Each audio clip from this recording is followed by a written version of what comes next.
దీనికి ప్రధానమైన కారణం ఏంటంటే పోలీసు యంత్రాంగం. పోలీసు యంత్రాంగం ఏం చేస్తున్నారంటే వైసీపీకి సంబంధించినటువంటి నాయకులు ఎవరిని కూడా బూతుల దగ్గరికి వెళ్ళకోకుండా చేసేటటువంటి కార్యక్రమం, ఇంక్లూడింగ్ జడ్పీటీసీగా పోటీ చేస్తున్నటువంటి పులివెందుల అభ్యర్థిని కూడా తిరిగే ప్రశ్న లేదు. ఒక విచిత్రమైన విషయం ఏంటంటే పొద్దున మా పార్లమెంటు సభ్యులు అవినాష్ గారిని అరెస్ట్ చేశారు. పొద్దున అరెస్ట్ చేసి ఎక్కడ తీసుకెళ్తున్నారో తెలియదు, కారు ఎక్కించుకు తీసుకెళ్లారు. తిప్పే కార్యక్రమం అంతా చేశారు. తిప్పిన తర్వాత అక్కడ ఎర్రగొండలలో అక్కడ మా సుధీర్ రెడ్డి గారు మాజీ ఎమ్మెల్యే గారి కంట పడింది. ఏందండి అన్యాయం, ఎక్కడికి తీసుకువెళ్తారు కారులో మీరు, ఆయనకి సర్వైకల్ స్పాండిలోసిస్ ఉంది, దానికోసం మీరు కారులో తిప్పుతూ ఉంటే ఆరోగ్యం దెబ్బతిండిద్దని అడ్డగిస్తే అక్కడి నుంచి ఆయన ఇంటికి తీసుకెళ్లారు. ఆయన ఇంటికాడ కూర్చోబెట్టారు. మళ్ళా తర్వాత వదిలేశారు. మళ్ళా వచ్చేసి పులివెందులో తన ఆఫీసులో కూర్చున్నాడు, వైఎస్ఆర్ కాంగ్రెస్ పార్టీ ఆఫీసులో. ఇందులో మన గురువు గారు వెళ్ళాడు. గురువు గారు తెలుసుగా, పత్యాపారం చేసే గురువు గారు, డిఐజీ గారు వీళ్ళు అక్కడ కూర్చున్నాడు. ఇక్కడేమో ఘోరంగా పక్క నియోజకవర్గాల నుంచి ఓటర్లు కాని వారు వచ్చి ఓట్లు వేస్తుంటే వారి గురించి పట్టించుకోకుండా అవినాష్ రెడ్డి గారి దగ్గరికి వెళ్ళి కూర్చున్నాడు. సాయం దాకా కూర్చుంటా అంటే అక్కడ ఎందుకో మరి దేనికోసం కూర్చుంటాడో నాకు అర్థం కాల. 2 సెగ్మెంట్స్లోనూ ఆయన పరిధిలో ఉన్నటువంటి 2 సెగ్మెంట్స్లోనూ విచ్చలవిడిగా దొంగ ఓట్లు వేస్తున్నారు. పోలీసులందరికీ చెప్పేసినట్టున్నాడు కవాయి నుంచి కింద దాకా, ఇవాళ వరకు మీరు కాకి దుస్తులు వేసుకున్నామని మర్చిపోండి, ఇవాళ తెలుగుదేశం దుస్తులు వేసుకున్నట్టుగా గుర్తుపెట్టుకోండి. అందువల్ల ఎవరైతే వైసీపీ ఓటర్ అనుకుంటాడో వాడు రాని మాకండి, ఎవడైతే తెలుగుదేశానికి ఓటేస్తాడనుకుంటాడో వాడిని తీసుకెళ్లి మర్యాద చేసి ఓటేసేయండి, వాడు ఓటర్ కాకపోయినా సరే అనేటువంటి పద్ధతుల్లో డిఐజీ ప్రవీణ్ కోయా ప్రవీణ్ గారు తెలుగుదేశం పార్టీ ఏజెంటుగా, తెలుగుదేశం పార్టీ కార్యకర్తగా ఎన్నిక జరిపే కార్యక్రమం చేస్తున్నారంటే ఇంతకన్నా సిగ్గుచేటు ఈ ప్రజాస్వామ్యంలో ఏమైనా ఉందా అని అడుగుతా ఉన్నా. ఒక పోలీస్ అధికారి, ఐపీఎస్ అధికారి తెలుగుదేశం పార్టీని గెలిపించడం కోసం సర్వశక్తులు వడ్డి అన్యాయాలు అక్రమాలకి పాల్పడి ఇవాళ ఇంత దారుణంగా చేస్తుంటే సమాజం చూస్తూ ఊరుకుంటుందా అని అడుగుతా ఉన్నా. ఈ కోయా ప్రవీణ్ ఐపీఎస్ని ప్రజలు మర్చిపోరు. ప్రజలే కాదు, ప్రజాస్వామ్యవాదులు ఎవ్వరూ మర్చిపోరు. వాళ్ళకేం డైరీలు ఉండవు, బుర్రలోనే ఉంటారు. చంద్రబాబు నాయుడు గారు ఏం చెప్తే అదే పోలీసులు ఏం చేయాలండి?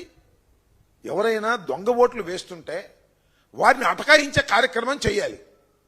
దొంగ ఓట్లనే ప్రోత్సహిస్తున్నారే. పక్క గ్రామాల నుంచి, పక్క నియోజకవర్గాల నుంచి వచ్చిన వారిని రాచ మర్యాదలు చేసి తీసుకువెళ్లి ఓట్లు వేయించేటటువంటి పరిస్థితి తెచ్చుకున్నారే. ఎంత దారుణం అండి ఇది. ఇలాంటి దారుణాన్ని ప్రజాస్వామ్యంలో ఎప్పుడైనా విన్నామా, కన్నామా అని అడుగుతా ఉన్నా. అరే ఓటర్ బతిమలాడుతున్నాడండి, అయ్యా నా ఓటు హక్కును వినియోగించుకోవాలి అని పోలీసులు కాళ్ళు పట్టుకు బతిమలాడుతున్నా, కుదరదు, మా వాళ్ళు వేరే వచ్చారు, పక్క గ్రామాల నుంచి, పక్క ఊళ్ళ నుంచి వచ్చారు, వాళ్లే ఓట్లేస్తారు, వాళ్లే గెలిపిస్తారు అనేటువంటి పద్ధతుల్లో ఇవాళ ఎన్నిక జరుగుతూ ఉంది. ఇవాళ ఏంటండి, కాంగ్రెస్ వైఎస్ఆర్సీపీ కాంగ్రెస్ ఆఫీసులో పులివెందుల్లో అవినాష్ రెడ్డి గారు పార్లమెంటు సభ్యుడు కూర్చుంటే అన్ని తిప్పిన తర్వాత, మీరు అన్ని తిప్పిన తర్వాత, మీరు వదిలేసిన తర్వాత వచ్చి ఆఫీసులో కూర్చుంటే కోయా ప్రవీణ్ గారు వెళ్ళిపోతాడండి. పెద్ద బందోబస్తు తీసుకెళ్ళిపోతాడు, ఒక మిలిటరీ బందోబస్తు తీసుకెళ్ళినట్టుగా వెళ్ళిపోయి నేను నీ దగ్గరే కూర్చుంటానంటాడు. అక్కడ ఉన్నటువంటి వారిని చెదరగొట్టే కార్యక్రమం. ఒక డిఎస్పీ అంటున్నాడు, నా కొడక కాల్చి పారేస్తా, ఇక్కడ ఉంది కాకి దుస్తులు, కాల్చి పారేయడానికి కాకి దుస్తులు ఇచ్చారా నీకు? ఎవరి డిఎస్పీ గారు, ఆయన పేరేదో గుర్తులేదు, నేను చూసేప్పుడే వీడియోలో, కాల్చి పారేస్తా నా కొడకల్లారా. తిరిగి వాడంటే నీకేంటి అహంకారం? దుస్తులుందని అహంకారమా? లేదా చంద్రబాబు నాయుడు గారు నీకు చెప్పాడని అహంకారమా?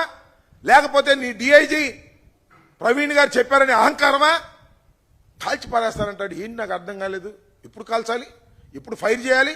ప్రాణాపాయ పరిస్థితుల్లో ఫైర్ చేయాలి. అరే వాళ్ళ ఆఫీస్ దగ్గరికి వెళ్ళి అవినాష్ రెడ్డిని లోపల కూర్చోబెట్టి అక్కడ కూర్చుని బయట ఉన్నటువంటి జనాన్ని కాల్చి పారేస్తా అనేటువంటి బెదిరింపులు బెదిరించి ఏదో ఒక విధంగా ఈ చిన్న ఎన్నికలో 10,601 ఓట్లు కలిగినటువంటి ఎన్నికల్లో వైఎస్ఆర్ కాంగ్రెస్ పార్టీని ఓడించి తెలుగుదేశం పార్టీని గెలిపించి మీ కాకి దుస్తులకు న్యాయం చేయాలని మీరు అనుకుంటున్నారా? ఎందుకే కాకి దుస్తు వదిలేయండి బాబు, పచ్చ చొక్కాలు ఎదురు తిరగండి. ఆ ప్రవీణ్ బ్యాచ్ అంతా కూడా పచ్చ చొక్కాలు వేసుకుని అప్పుడు తిరిగితే బెటర్గా ఉంటుంది. ఇంత దుర్మార్గమైనటువంటి రాజకీయాలు నేను చెప్తున్నా, ఇంతవరకు నేను ఎప్పుడు చూడలా. నాకు 68 సంవత్సరాలు, 1989లో రాజకీయాల్లోకి వచ్చా. అనేక మంది పోలీస్ ఆఫీసర్లను చూశా. ఎక్కడ కూడా ఇంత దారుణమైనటువంటి ఎన్నిక నేను ఇప్పుడు చూడలేదని మనం చేస్తున్నా. నారా చంద్రబాబు నాయుడు గారు కూడా చెబుతున్నా, నీ దుంపదేగా 2 జడ్పీటీసీల కోసం ఎందుకై ఇంత కక్కుర్తి పడ్డావు?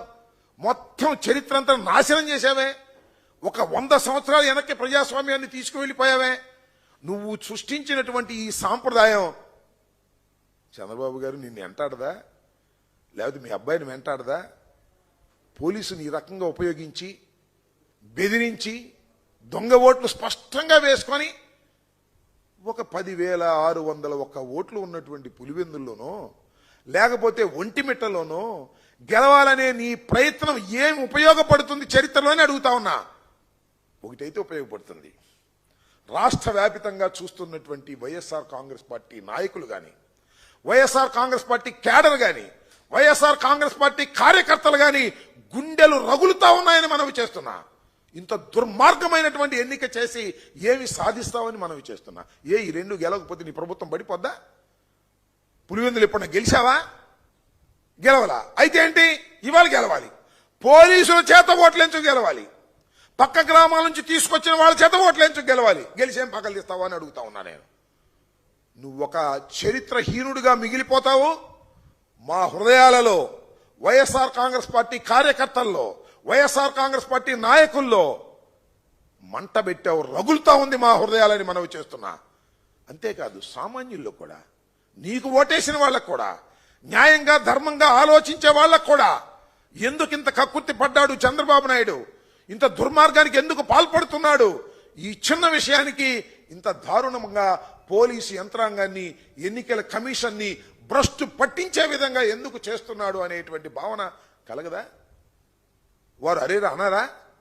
గెలిచి ఏం పగలదీస్తావు? ఒకవేళ గెలిస్తే ఇంత దారుణమైనటువంటి వ్యవహారానికి ఇవాళ చంద్రబాబు నాయుడు గారు దిగజారిపోవటం, దానికి తగ్గట్టుగా కోయ ప్రవీణ్ గారిని బహుశా అందుకే వేసినట్టున్నాడు. అక్కడ రాయలసీమ డిఐజీగా ఆయన పెట్టిందే అందుకు. ఏదో ఒక విధంగా జరిగిన ఎన్నికల్లో వాళ్ళే ఎన్నికలు చేయాలి, పోలీసులే ఎన్నికలు చేస్తున్నారు. చిత్రమైన విషయం, పోలీసులే ఎన్నికలు చేసే కార్యక్రమానికి వాళ్ళ ఒక దుష్ట సాంప్రదాయానికి నువ్వు శ్రీకారం చుట్టావు. దీనికి బాధ్యత వహించవలసింది నారా చంద్రబాబు నాయుడు గారు, మూల్యం చెల్లించవలసింది కూడా మీరు, మీ అబ్బాయి అనే విషయాన్ని దయచేసి మర్చిపోవద్దని.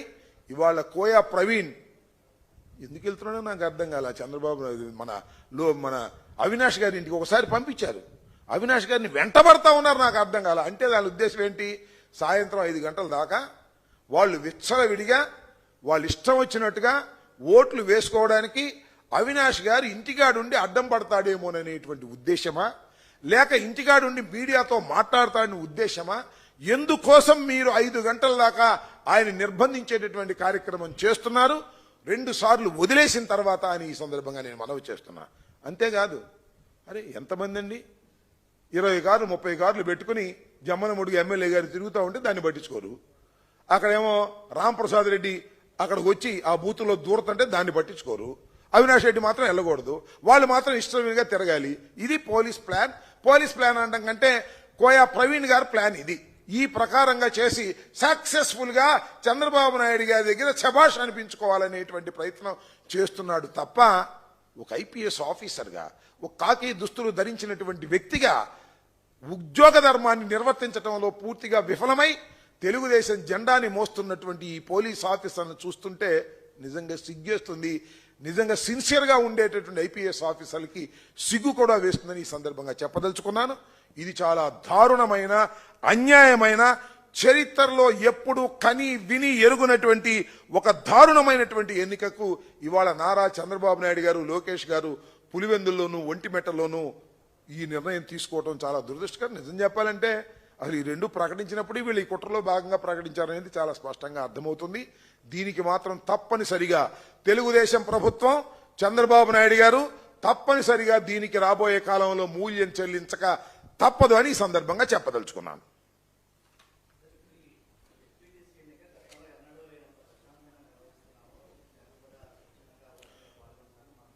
మరి ఎన్నడూ లేనంత ప్రశాంతంగా జడ్పీటీసీ ఎన్నికలు నిర్వర్తిస్తుంటే ఎందుకండి ప్రజలు వెళ్ళి కాళ్ళు పట్టుకుని మా ఓటు మాకు వేయండి అని ఎందుకు బతినాడుతున్నారు? అవి ఏమన్నా సృష్టించినాయా? ఏమన్నా ఆర్టిఫిషియల్ ఇంటెలిజెన్సీలో సృష్టించినాయా? లేకపోతే ఇందాక రామసుబ్బారెడ్డి గారు చెప్పాడు, ఫోటోలు కూడా రిలీజ్ చేశాడు, జమ్మల మలుగోడు లైన్లో నుంచున్నాడండి పులివెందుల్లో అని. అదేమన్నా ఆర్టిఫిషియల్ ఇంటెలిజెన్స్ అయినా చెప్పని అడుగుతా ఉన్నా. ఏ కోయా ప్రసాద్ గారు, ఆయన ఎవరండి? కోయా ప్రవీణ్ అంటే ఎవరైనా? డిఐజీ వెళ్ళి వాళ్ళ ఇంటికాడ కాపలా కాస్తాడా? అవినాష్ రెడ్డి ఇంటికాడ పొద్దున ఎందుకు కాపలా కాయలే? ఇప్పుడు ఎందుకు కాపలా కాస్తున్నా అంటే అవినాష్ రెడ్డి బయటికి వెళ్తాడేమో, అవినాష్ రెడ్డి ఏమన్నా వాళ్ళ తప్పులు పట్టుకుంటాడు అనే ఉద్దేశంతో కదా ఇంత ప్రశాంతంగా జరుగుతున్నాయా? బూతులో లాగి కొట్టారు కదండి, విజువల్స్ చూసాం కదా మనం. ఎన్ని విజువల్స్ చూసాం? లేడీస్ వెళ్ళి ధర్నాలు చేస్తున్నారు, మా ఓట్లు మమ్మల్ని వేసుకొని ఇవ్వండి బాబు అని. ఇన్ని జరుగుతుంటే ప్రశాంతంగా జరుగుతున్నాయని చెబుతున్నారా? ఈ ప్రవీణ్ కూడా చెబుతున్నాడు ప్రశాంతంగా జరుగుతున్న ఐపీఎస్ ఆఫీసర్ గారు. ప్రశాంతంగా జరిగితే ఇలా ఉంటుందా? ఎన్ని విజువల్స్ వచ్చినాయి, మా సాక్షులను వచ్చినాయి, కడమ చోట్ల ఎన్ని విజువల్స్ వచ్చినాయి, అంత క్లియర్గా కనపడతా ఉంది. ఇంత దుర్మార్గంగా ఇంత అన్యాయంగా జరుగుతూ ఉంటే ప్రశాంతంగా జరుగుతున్నాయని చెప్పి తప్పుకుపోవాలనే ప్రయత్నం చేస్తున్నారు.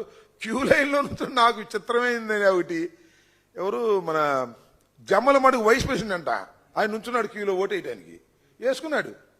జమ్మల మడుగు వైస్ ప్రెసిడెంట్ పులివెందుల జడ్పీటీసీకి వచ్చి ఓటేశాడు.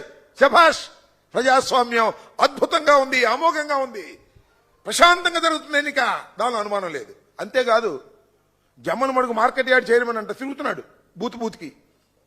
మా జడ్పీటీసీ క్యాండిడేట్ బూత్కి వెళ్ళడానికి లేదన్నారు. అంత ప్రశాంతంగా జరుగుతుందండి. వైసీపీ కార్యకర్తల్ని, వైసీపీ ఓటర్లని, వైసీపీ నాయకుల్ని అసలు ఎక్కడికి కదలకోకుండా ప్రశాంతంగా పెట్టేశారు ఇళ్లలో. వీళ్ళు మాత్రం ప్రశాంతంగా ఓట్లు వేసుకుంటున్నారు. ప్రశాంతంగా తెలుగుదేశం వాళ్ళు ఓట్లు వేసుకునే కార్యక్రమానికి ప్రవీణ్ గారి నాయకత్వంలో, ఐపీఎస్ ప్రవీణ్ గారి నాయకత్వంలో పోలీస్ యంత్రాంగం మొత్తం చక్కగా పనిచేసి ప్రశాంతంగా తెలుగుదేశం వాళ్ళ ఓట్లు తెలుగుదేశం వాళ్ళు, వైసీపీ వాళ్ళ ఓట్లు మాత్రం ఇంట్లో వేసుకుంటారు బాబు అని స్లిప్పులు లాక్కుపోయినటువంటి సందర్భం. ఇంతకన్నా ప్రశాంతమైన ఎన్నిక ఇక ప్రపంచంలో ఎక్కడా జరగదు, ఇక్కడే జరుగుతుంది ప్రవీణ్ గారి నాయకత్వంలో. ఓకే,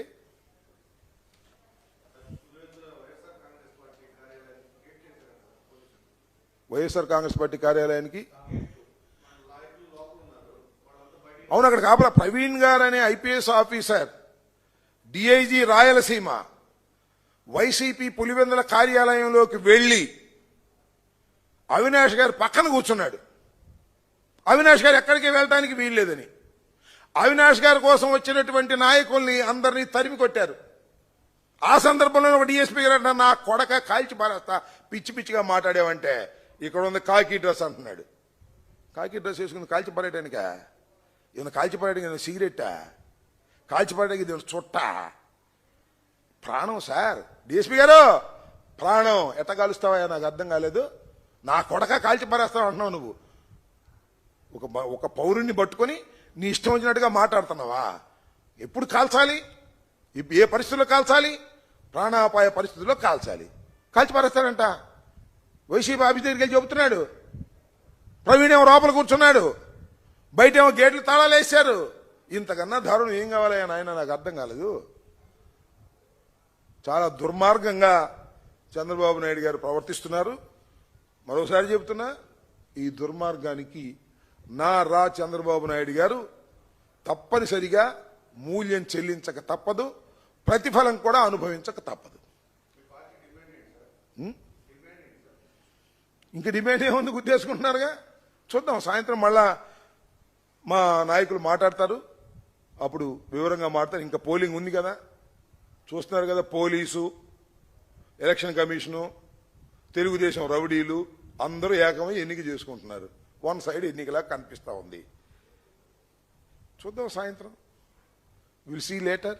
ఈవినింగ్ 5 గంటలకు ఉంది కదా, 5 గంటలకు మళ్ళా బ్రీఫింగ్ ఉంటుంది, మరొకరు బ్రీఫ్ చేస్తారు. అప్పుడు మేము వివరంగా మా నిర్ణయాలన్నీ కూడా ప్రకటిస్తాం. ఏమేమి మాట్లాడుకున్నాం, ఏమేమి జరుగుతున్నాయి అన్నీ కూడా క్లమ్జీగా ఉంది, అన్నింటినీ పోగేసుకుంటున్నాం. పోగేసుకున్న తర్వాత మా నిర్ణయం ఏంటి అనేది, మా డిమాండ్ ఏంటి అనేది కూడా మేము చెప్తాం. ఇప్పుడు మాత్రం జరుగుతున్నది అప్రజాస్వామికమైనటువంటి ఎన్నిక. పోలీసు యంత్రాంగం ఈ ఎన్నిక నిర్వహిస్తూ ఉంది తెలుగుదేశం తరఫున. వాళ్లే ఓట్లు వేస్తున్నారు, వాళ్లే ఓట్లు వేపిస్తున్నారు. ఇదంతా చాలా ఘోరమైంది. ఇలాంటి ఘోరమైనటువంటి ఎన్నిక ఆంధ్రప్రదేశ్లోనే కాదు దేశంలోనే ఎప్పుడు జరగలేదనేది నా అభిప్రాయం.